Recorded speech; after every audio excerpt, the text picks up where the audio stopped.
What's the most popular printer right now, and why do you think that is? Well, my favorite printer at the moment is definitely the Joe Prusa i3 Mark II, the genuine one.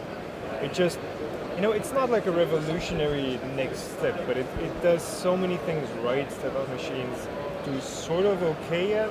And I feel like it's the best overall package at the moment. Okay. What is the biggest innovation in 3D printing this year?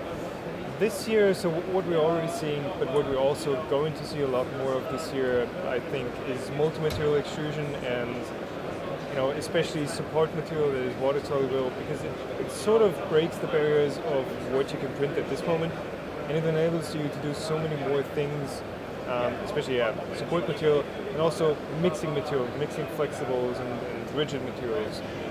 It is an eye-opener to what 3D printing is really capable of. Can you give us an insight of what's to come from you next year? So I guess we're going to keep growing with the industry as the industry evolves, and the sort of content I make about it will evolve with it along. We're seeing a lot of more industrial, more professional machines, but we're also seeing machines that are a lot easier to use. And I think it really broadens the scope of who is a 3D printer user in the end. Obviously, you use a 3D printer at home, so what do you currently print? So I print all sorts of things that I design myself, and that's where I think 3D printing has the most value. Little doodads, little things that you can just quickly whip up in a CAD tool that fix things around the house, help me with projects I make, all sorts of stuff that you wouldn't be able to manufacture otherwise, in a reasonable amount of time.